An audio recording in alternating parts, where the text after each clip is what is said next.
Hey, friends. Excuse me. Hey, friends. Dan Passarelli here. How are you feeling today? I hope you're feeling great. I'm feeling great because today we're going to talk about something, well, great. Option trades with high win rates. Could we all use that? Well, let's talk about that. But before we get started, I need to point out that options are not for everyone. Please read characteristics and risks of standardized options before trading.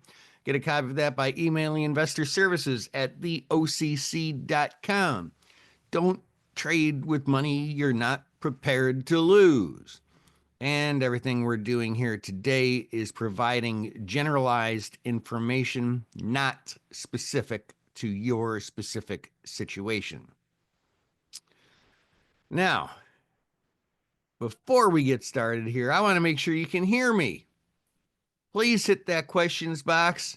And I'm thinking of a number between 1 and 10. Guess what number it is? Hey, Larry, what's up, man?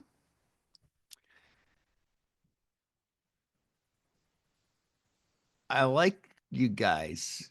Alex and Michael say 10. To me, that just seems like a positive attitude.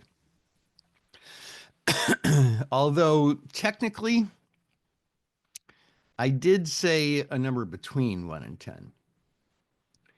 I didn't actually intend to trick you. I'm just thinking about it since a couple of you said 10.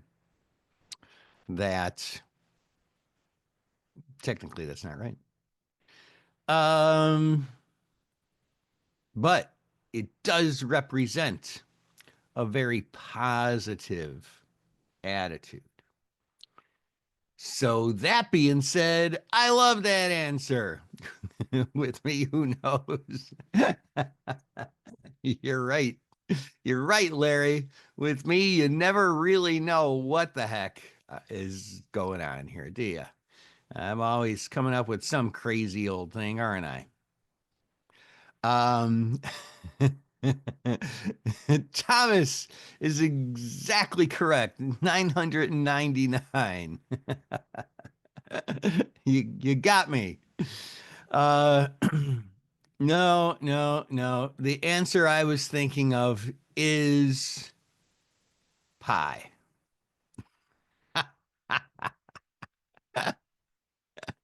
I gotcha.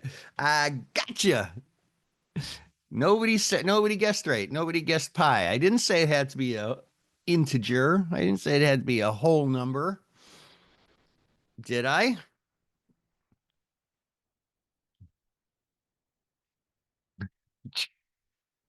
Cherry or apple? I'm a blueberry man myself, Larry. Although my daughter made this it was like a pumpkin pie. What did she call it? It was like pumpkin with some sort of spice thing. I don't remember what it was. Oh, you too? Blueberry? Yeah. And my daughter avoids gluten because it really kind of messes with her stomach. Truth be told, it kind of messes with mine a little bit too. I don't think I'm celiac or anything, but I think it's just like a little bit of a insensitivity, which I think is actually kind of common. But anyway, she avoids gluten and she made the crust out of what were they? Uh Cashews? Some sort of nut. And it was like just the nut all smashed up and all pressed. Because I like that better than like the graham cracker for sure. The regular pie. I mean, the regular pie crust is good, but it was really, really good. Really good. So yeah, blueberry. Gotta go with blueberry. Gotta go with blueberry. Blueberry pie, my favorite number between 1 and 10. Okay. So now that I know that you are all here, yeah, it was really good. It was really good. Now that I know that you are all here and our usual suspects are here, the first among first traders, I do see some new folks that I am not as acquainted with just yet, but I want to be. So allow myself to introduce myself. My name, for those of you who don't know, is Dan Passarelli, and I am an author of two of the most popular option trading books. The one I'm very known for is Trading Option Greeks. And I am a trader. I traded for many years on the floor of the Chicago Board Options Exchange, Chicago Board of Trade, traded off floor, worked at a kind of hedge fund sort of thing. Trade a long time professionally. Hey, what's up, my friend? Traded professionally. And now I trade in a retail trading account just like you. I'm the founder and president of Market Taker Mentoring, which is the global leader in option trader education. We have students in over 50 countries, and we have put, I don't know, man, I lost count, 25,000 people through our classes one way or another. I am a trading industry collaborator. I work with all of the options exchanges in the world. I think I probably worked with all of them. And all of the good options friendly brokerages in the world, like, for example, Firstrade. And I am a family man. I have my wife, Kathleen, who many of you know, who are market taker students. She runs operations here. I have my two adult children, and I have my two little tiny runt dogs like this one right here. Mwah. And then my other one too, but she's not home right now. And also, I am a runner, a foodie, a traveler, and a musician. Been all over the world together with my family or with John Kamisik, who's our head coach here. Now, speaking of John, John does a lot of our classes here at Market Taker and a bass player. Yes, that's right. John does a lot of our classes here at Market Taker Mentoring, including our one-on-one coaching. We're not always accepting one-on-one coaching students because we only have so many hours in a day, and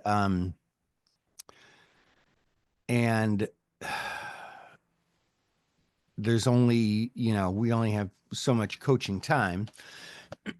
So sometimes we're just full and we can't accept new one-on-one coaching students. But if you are interested in one-on-one coaching, or at least exploring it, you can have a no pressure call with our trader success team. All you have to do is go to our website here, markettaker.com. Scroll down to the bottom. In fact, here. Oops.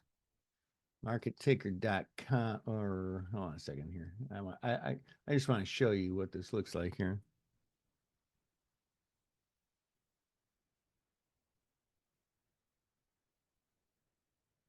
Markettaker.com, and you can actually just click this button right here, apply for one-on-one coaching, and that'll bring you to our application. And it is an application because we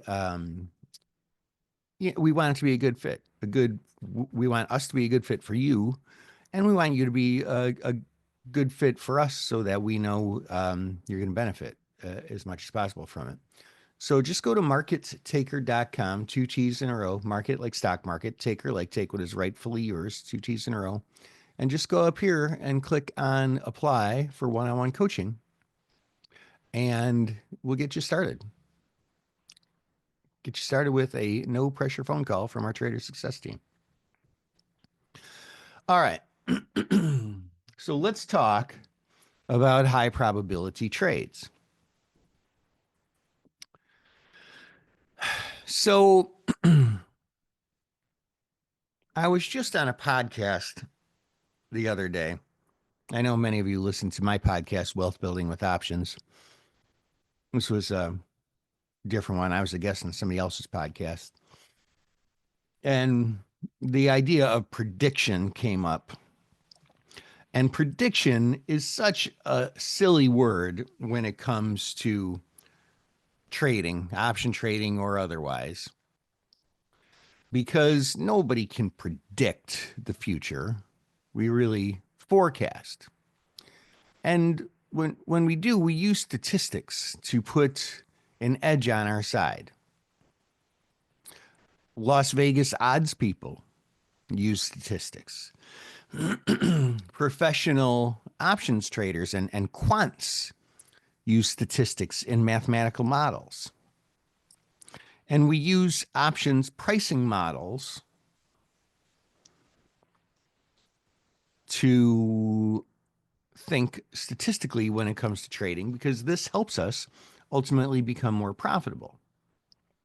And one of the principles that the options pricing model is based on is a log normal distribution curve. Now this is technically not a log normal distribution. This is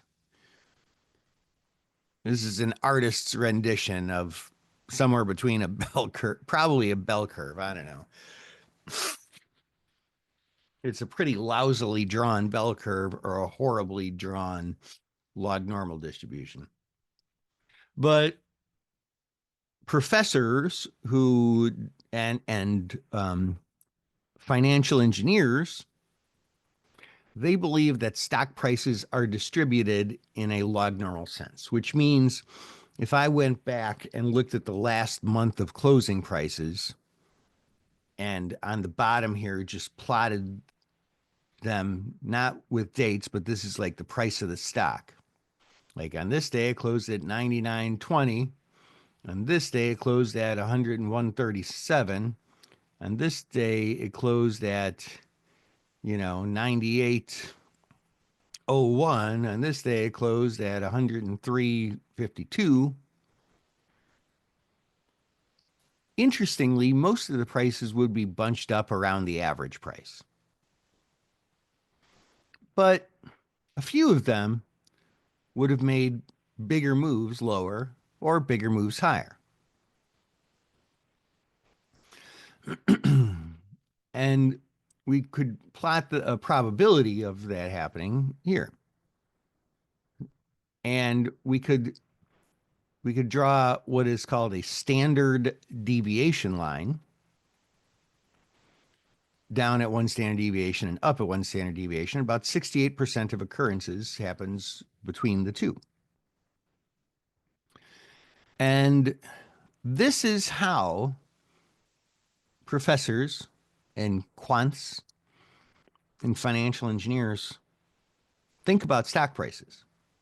Now, you and I often think about them in terms of, hey, the RSI crossed above and back down below the 70 line, so it's overbought and we expect a couple of days of follow through, so I'm going to, get out of my longs or buy some puts or something. We think about it in terms of things over and above a pure random distribution. And that's good and that's fine and that's encouraged. And in fact, we're going to talk about some of those things that you can do in addition to considering a random distribution that can give you more of an edge on your trades. Doesn't that sound pretty great? So, what we're going to talk about here today are income trades. So, income trades are, and by the way, if I were king, which I am not, But if I were king of option trading, I don't think there is a king of option trading. It's a pure meritocracy. Whoever is the best at it today is the best at it today, but by next week it'll be somebody different. It's just how it works, always changing. But if I were king of option trading, I would not call income trades income trades. I am the king of my own castle, my green castle. That's right. We all get to be the king or queen of our own castle. And here I have the court jester right here, right? Yeah, she didn't like that. Okay, sit. Court jester. That's what we call her. Giulare.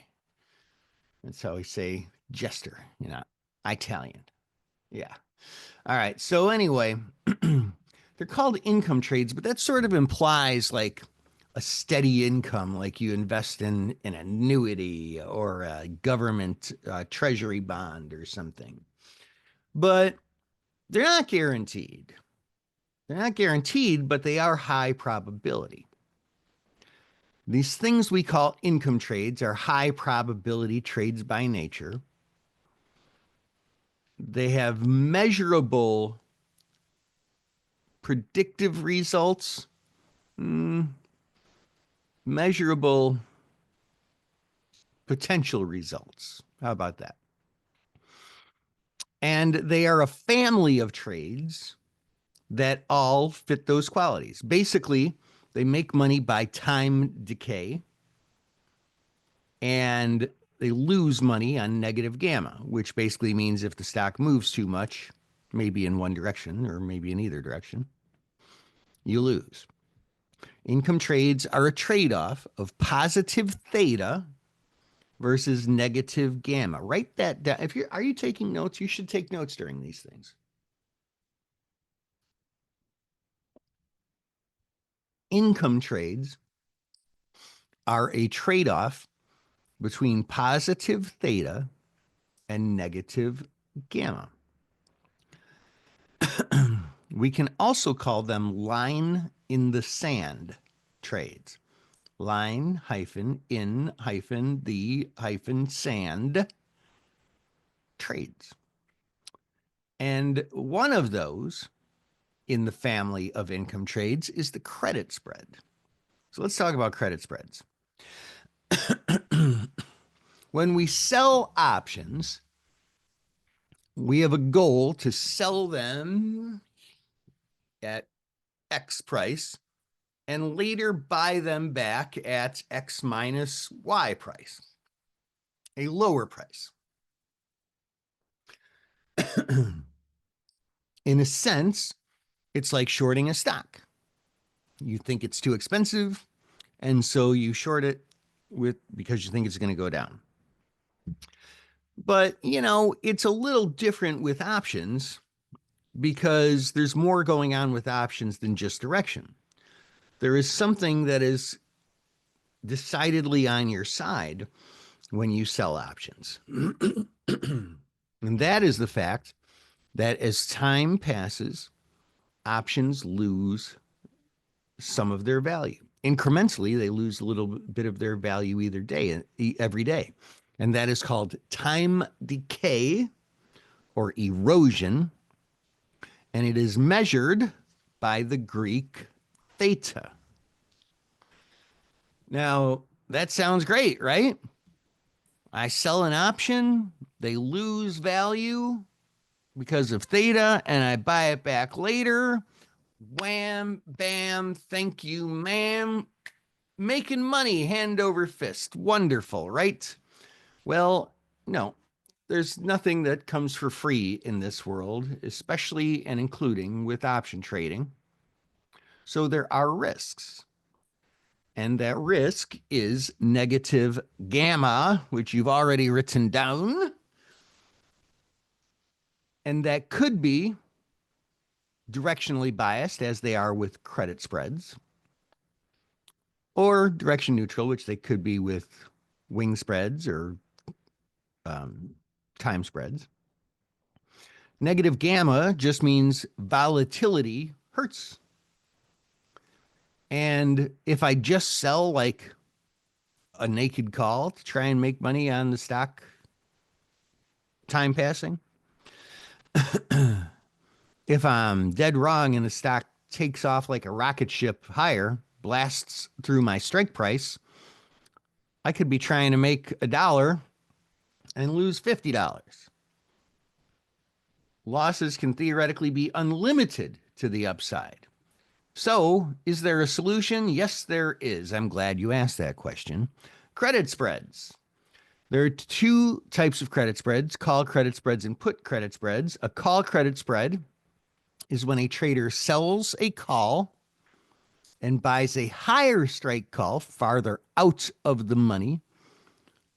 Both options have the same expiration and they're both on the same underlying. And then there's a put credit spread where I sell a put, and typically the option I'm selling is out of the money to some degree. So I sell an out of the money put and I buy a lower strike farther out of the money put in the same expiration on the same underlying. So let's just take a pretty good look-see-poo at how this looks. Let's say I sell this strike call and I buy this strike call. Let's put some numbers on it. Maybe the stock is at 200 and I sell the 210 calls. I buy the 205 calls. And I take in a net credit. The lower strike call is going to cost more. So because I'm selling that one, I'm taking in a credit. Say I take in a credit of $1. So recap, stock's at 200, sell the 210 calls, buy the 15 calls, buy the 215 calls at $1. So what happens if time passes and, hey, do you remember that log normal distribution curve? Well, hold on a second here. We're going to need our pen here. And I love green, as you can tell. So this, wait a minute now.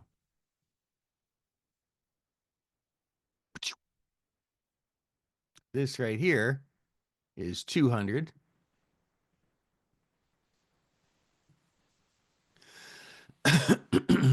Right? In fact, let's just draw a big old line through there. It's really hard to control this dumb trackpad. And let's draw that log normal distribution. Wait a minute. Let's get rid of that one.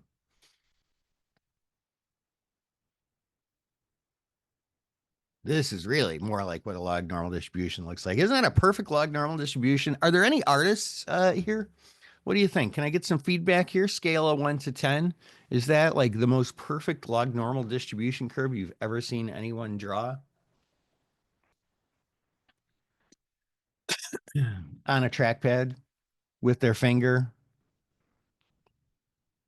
apparently by looking at it when they're drunk or nervous. It is pretty phenomenal, isn't it? Yeah, it's pretty good. Pretty good. Pretty good. I got it, man. I got. It hurt my elbow patting myself on the back. Oh gosh. Oh geez. Now I got to be in a brace over here. So if the stock's at 200, there's like really almost a 50% chance of the stock being lower, a little less than a 50% chance with the log normal distribution.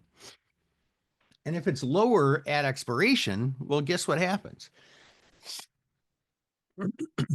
Those options that I sold, well, they expire and I get to keep that $1. All right. Draw it down. Oh, look at that pretty dollar sign. I get to keep that $1 if it's down here. But what if it goes above 200? Well, most of that time, I'm going to win on that too, unless and until it goes above the short strike of 210. That's right. Draw that in right here. Really nice and teeny tiny. Once it goes above 210, if it's above 210 at expiration, I would get assigned on this short call, and I would actually get short 100 shares at $210 a share. But I also have that extra dollar from selling the darn spread, don't I? So my break even would actually be 211 smackers. As long as I'm below $211, I have a profitable trade. If I'm above $211, I have a losing trade, but my losses are limited. Why? Because because once we're above 215, I can exercise my 215 strike calls and buy back that stock that I sold at an effective price of 211 and lock in a maximum loss, excuse me, of only $4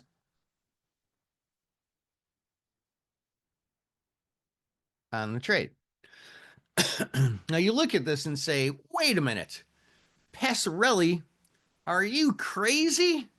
This is a terrible trade. Look, I can only make $1, but I can lose $4. I can lose 4 times as much as I stand to win. This is a terrible, terrible trade, Passarelli. What is the matter with you? Is it though? Let me ask a question.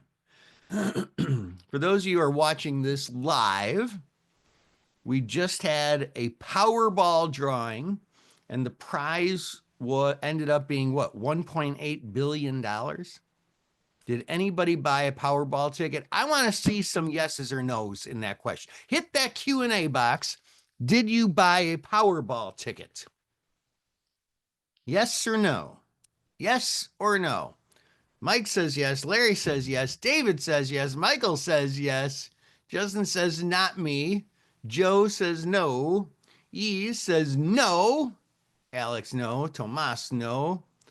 Afalabi, I hope I said that correctly, says no. Well, I'm going to admit, I bought Powerball tickets. I did. I did. Probably, I don't know. Is it smart to have bought Powerball tickets or not? I think that this particular workshop today kind of demands exploring this a little bit because it's really at the heart of everything we're talking about today. Should you have bought Powerball tickets? Ah, Larry, multiples. Can't wait if I didn't play. You bought 5 years ago, Fabian? Holy cow, that's the last time you bought one? Should you have bought Powerball tickets? Well, let's talk about that. What if we were to play a game? And this is a little game that I like to call Flip a Penny. Here's the game. I am going to flip a penny. If heads comes up, you get $1. If tails comes up, you get nothing. Give me a yes or a no if you want to play this game. Hit that questions box. Say play or not play, or just P or NP. Mike says play. Justin. Wait a minute now. Justin, everybody wants to play this, but Justin asks a good question. Of course, there is one correct answer. There's one correct answer, and that is yes, you want to play as I've described it. But Mama Passarelli didn't raise no stupid kids. That would not be a very good deal to me because there's a 50% chance of winning. And so every other flip, on average, statistically, I'm going to be paying out $1 and I got no money coming in. I'm going to have to charge you money to play this game. Okay.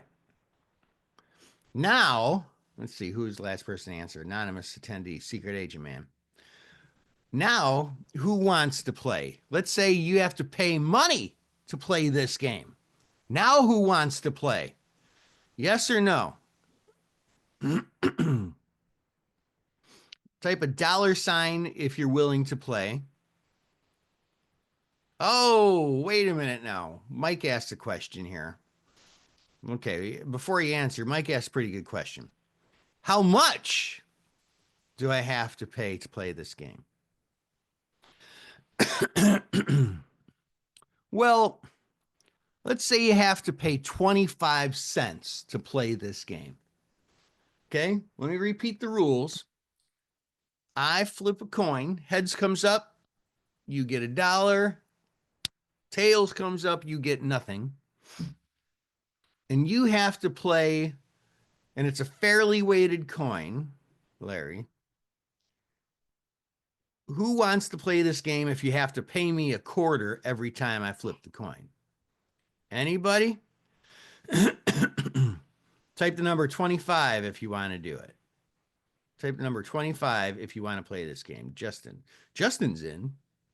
And Justin was the one asking. Maybe Justin's onto something. Okay. Everybody, it seems like everybody kind of wants to play if it's 25 cents. What if you have to pay 75 cents? Type NW for no way or 75 if you want to play. Play or no way? Justin says no way. Justin's very decisive about this. We got some people yes, some people no. So here's the thing. It is not weighted, Larry. You'd think I would cheat you?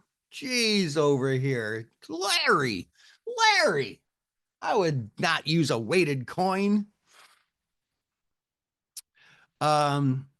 So in order to answer how much you would be willing to pay, you need to know how much a coin flip is worth.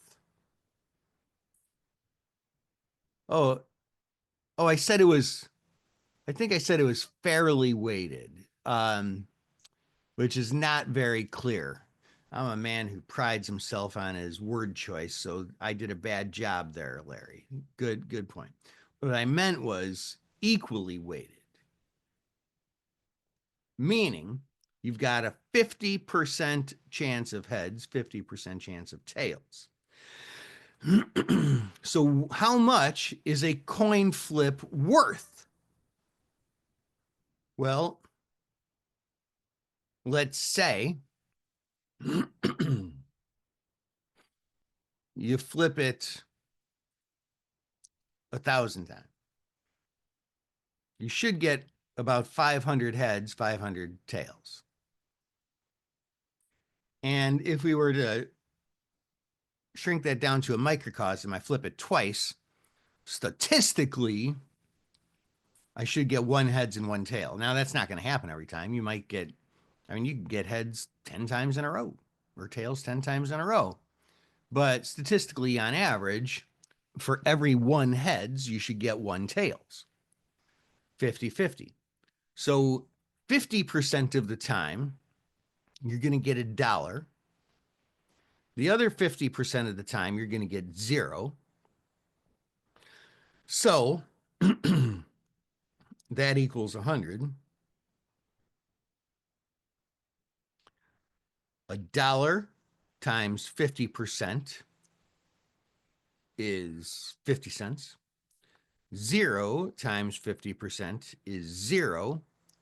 So 50 cents plus 0 equals 50 cents. Could be windy. Larry, you're on fire today, babe. The value of each coin toss is 50 cents. That's a different way of thinking about it than a lot of people think about it, isn't it? It's not different from the way I think about it because I've been thinking statistically like this my entire life. But if you've never thought about things in this regard, it's a different way of thinking about it. Every time I flip a coin, you're going to make, you're going to get 50 cents. Now, to be clear, you're never going to get 50 cents. You're going to get a dollar half the time. You're going to get zero half the time. But on average, you're going to get 50 cents. That's what a single coin flip is worth, even though any one coin flip can't yield you that. Does that make sense? Just shake your head. I can see who's shaking their head. Okay, we got Larry, Mike, Sally, Bertha, Federico. Everybody's shaking their head. Okay, that makes sense. Good. So if every coin flip is worth 50 cents, you would be willing to pay anything up to 50 cents. If you paid 50 cents, it's a break even game and you're relying purely on luck, a good streak of heads. If you pay anything below 50 cents, it's a winning trade. Even if you pay 49 cents, you would literally be making a penny every time I flip a coin. So, okay. What if we played the same game, but just with dice? What if every time a 1 through 5 comes up, you get a dollar? But if a 6 comes up, you get nothing. Same thing, but you're going to want to pay me for that, aren't you? How much would you be willing to pay for that? Well, 1 divided by 6 is, let's just shortcut it. Or well, a better way to look at it is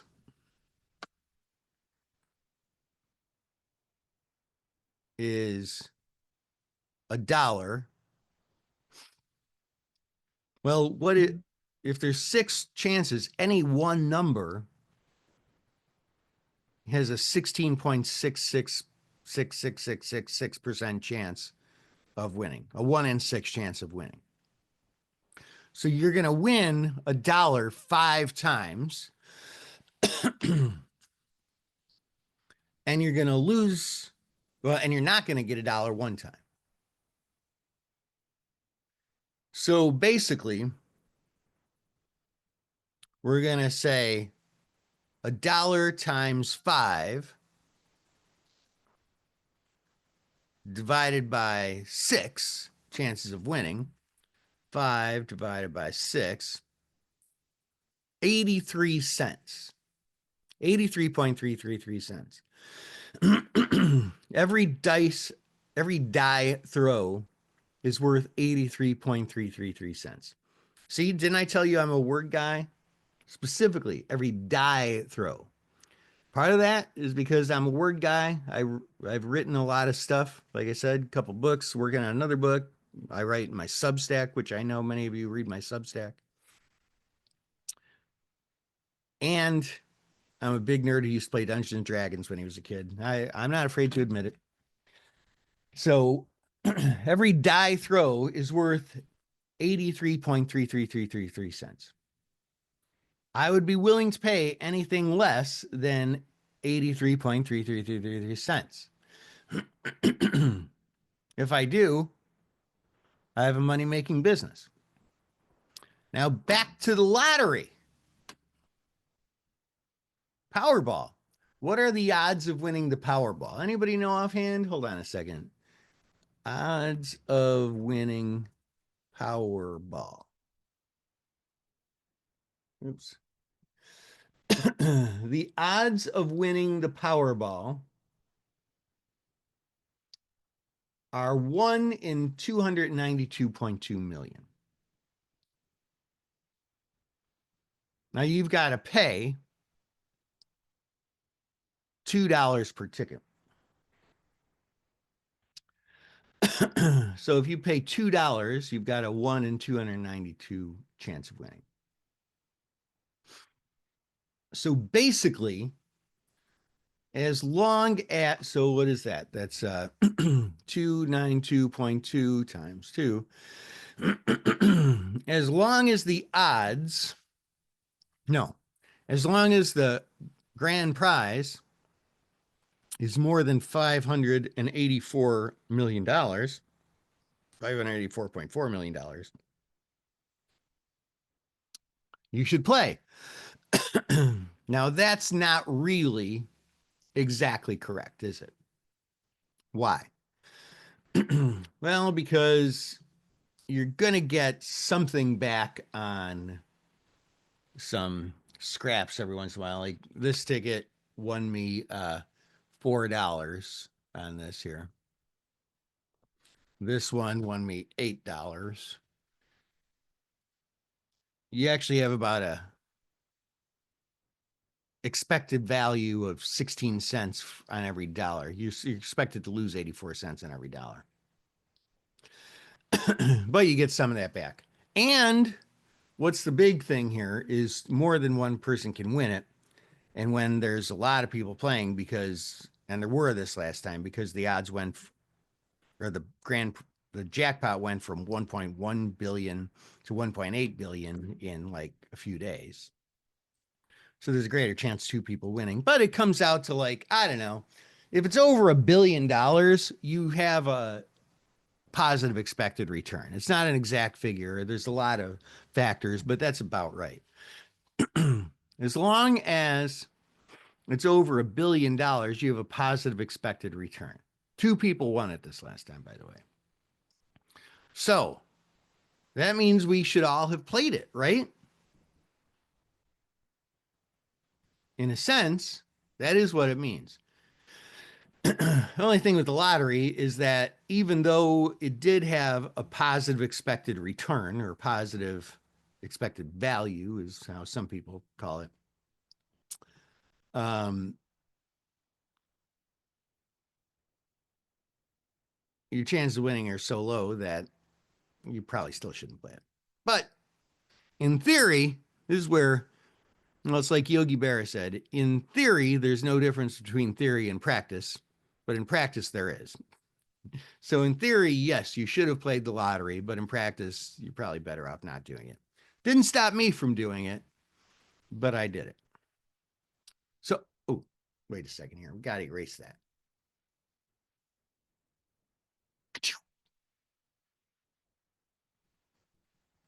All right.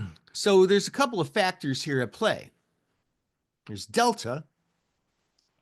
Delta is the rate of change of an option position's value relative to the stock price. And then there's the trader's definition of delta, which is the likelihood of an option expiring in the money.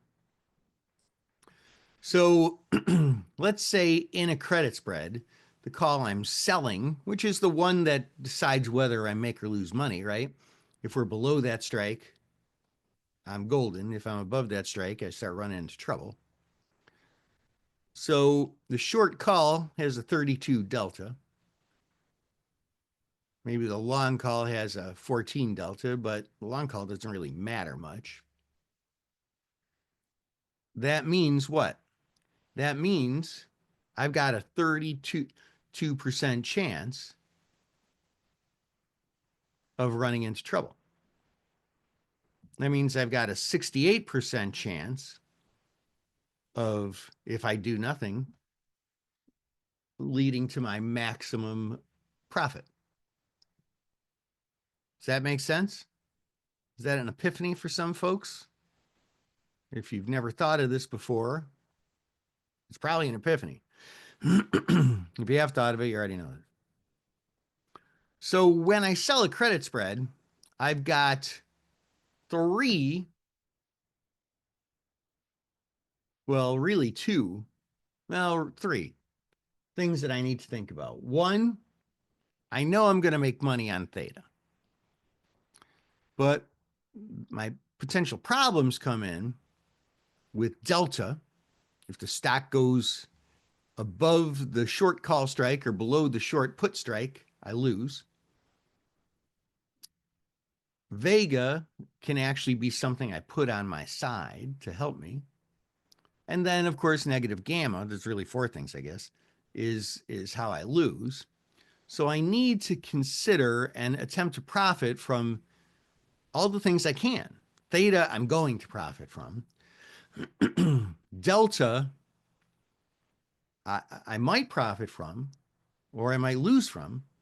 Vega, I might profit from, or I might lose from. I heard my dog. Where is she? Gamma, I will lose from.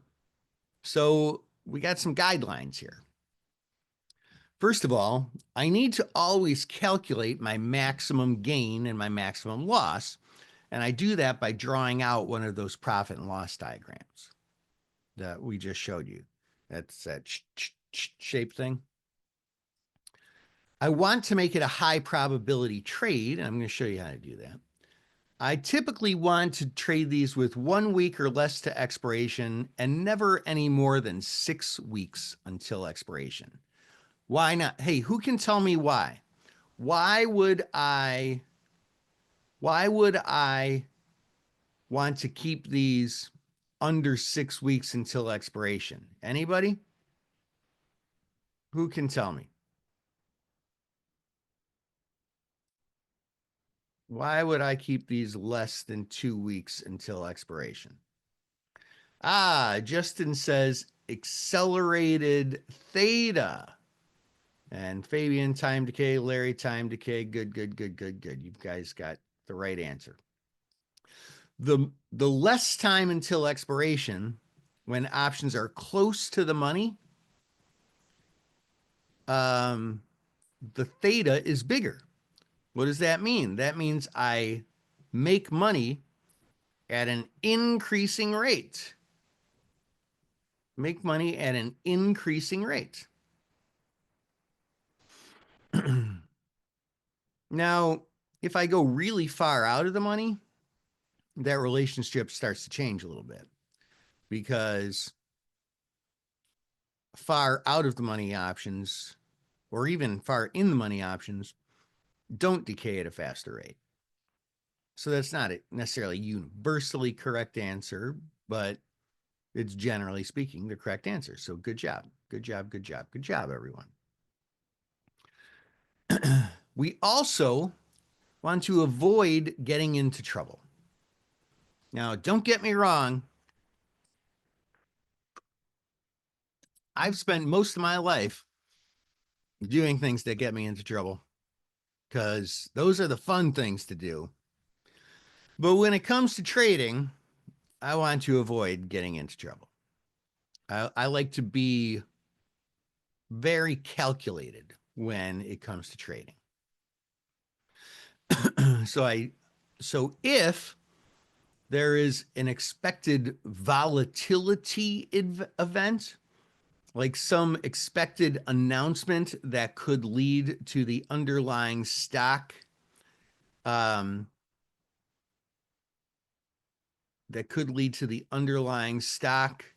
making a big move, like an earnings announcement or maybe a FOMC meeting. Sometimes those are boring. This time around, I think it will likely not be boring. They're probably not going to be boring for a while going forward here. Probably going to have the potential to cause some big moves.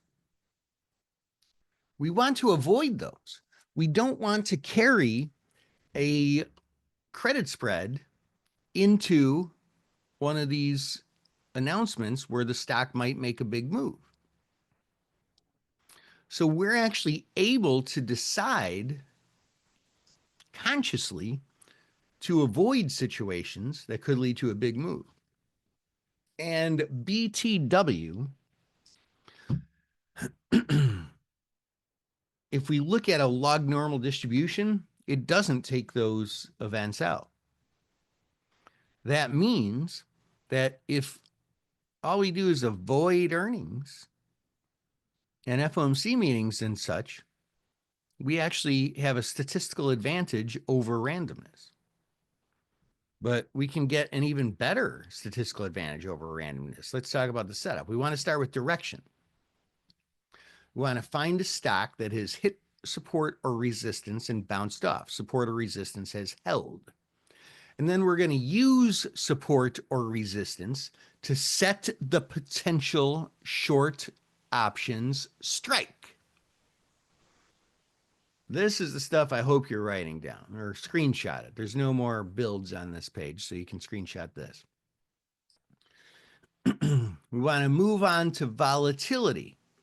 And we're only going to make the trade if implied volatility is overpriced, elevated. Okay.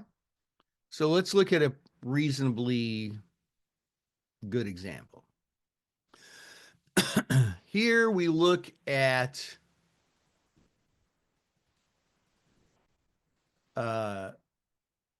this stock, and it doesn't matter what stock this is. This prices are not current or accurate. This is just a hypothetical example. We see that there was some resistance generated here at 240 bucks a share. Looks like there's a little more higher at about what, 244 or something. And then we want to look at a volatility chart. And again, you can find those online, just JFGI. Ideally, we only want to sell the credit spread if implied volatility is elevated, high. How do we know? Well, we take today's implied volatility and we look to see if it is in the top or the bottom half of the 6-month range. If it's in the top half, that means implied volatility is elevated. And then we look to see, is today's implied volatility above today's historical volatility? If it is, that's our second sign that implied volatility could be elevated, meaning options are expensive, meaning a good time to sell credit spreads. And we want to make sure there are no events scheduled that can cause implied volatility to rise.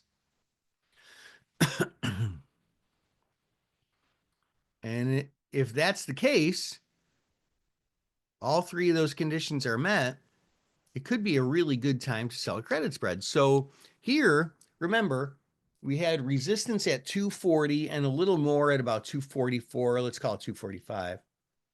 We could sell the 250 calls to get a little, what me and my head coach John call wiggle room,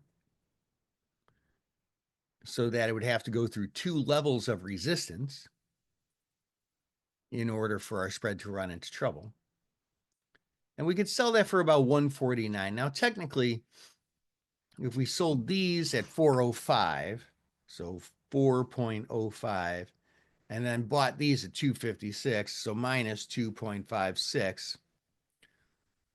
Oh yeah, that's 149. We might even be able to do a little bit better than 149. But yeah, we'll just, for sake of argument, we'll call it 149, huh? So basically, we sell the spread at 149. It's down here. There's resistance at 240, resistance at 245.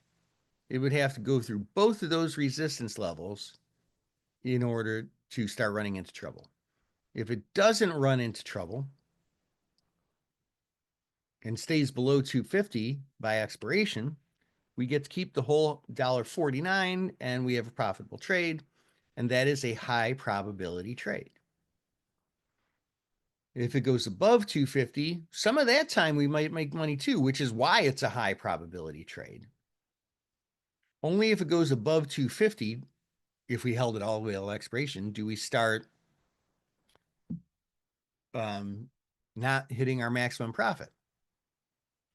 Where's our break even? It's always the strike price plus the option premium. So $251.49. $251.49. As long as the stock stays below there, we win. If it's above there, we lose. Now, there are a couple of things to talk about here. First of all, I don't hold credit spreads all the way until expiration. I close them early. I buy the spread back at some point at some price. Why? Because a bird in the hand is worth two in the bush, right? I'd rather just lock in that profit now and not wait until expiration.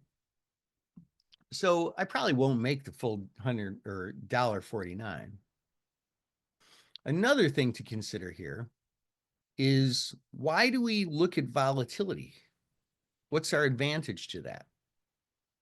Because if the options cost, this, then, I sell them at this, then this is our maximum profit. And our maximum loss is just the two strike prices minus the maximum profit. But if implied volatility is overpriced and the options therefore are more expensive, I get this. I get a bigger credit, which means a higher profit. And because the maximum loss is a strike price minus this bigger amount, I have a smaller loss potential. So I always want to do that screen and only sell if implied volatility is indeed overpriced.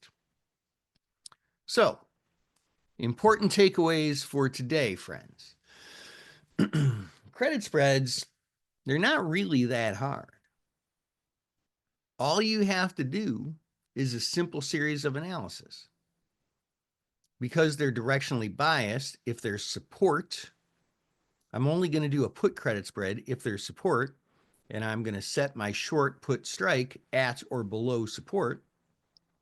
And for call credit spreads, I'm only going to trade those if there's resistance, and I'm going to set my short strike at or above resistance. And to put a little extra edge on my side, I'm going to analyze the volatility with those three steps. Today's implied in the top half of the 6-month range. Today's implied above today's historical. And are there any volatility events scheduled going forward? And I'm also going to do a little bit of a sanity check. If I have, a $10 wide spread like this last one, sell the 250 calls, buy the 260 calls. If I'm selling that for a nickel, it's probably not a good trade, right? I stand to make 5 cents, but I could lose $9.95. I mean, surely there's greater than a 0.5% chance of making, of the stock going through my strike price. So I always want to just kind of give one final, does this really make sense to me? And then I'm going to have a plan. I'm going to want to close it before expiration. And I like to close them if I can take between 50 and 75% of the maximum profit. So like instead of $1.49, let's just call it $1.50, I'll buy it back at either 75 cents or maybe 50 cents. Just lock in that profit, get her done. So that's my plan. All right, friends. Well, that being said, that's all we have to talk about today. I hope you took good notes, and I hope that some of the best of you will decide to explore one-on-one coaching with us by going to markettaker.com and just scroll down to the footer and fill out a one-on-one coaching application. Hope that helps. This is Dan Passarelli, Trade Smart, and I will catch you next time, friends. Bye.